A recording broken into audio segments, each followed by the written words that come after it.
Hey guys, welcome back to our YouTube channel Tech and Cryptos. Today in this video, let's learn about how to add your credit or debit card on Amazon. So let's get started. At first, let's get into any browser and search for amazon.com. So here it is.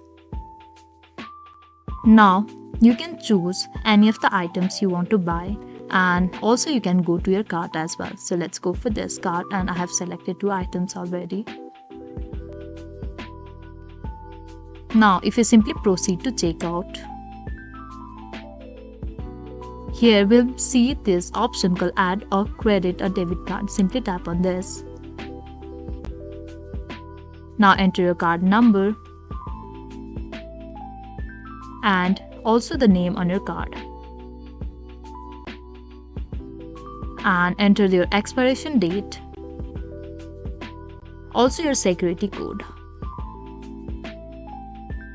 Now once you are done with all of this, simply click on add your card, after which your credit or debit card will added on Amazon. So this is all we can do to add a credit or debit card on Amazon. I hope you liked the video. Please do like and subscribe. Thanks for watching.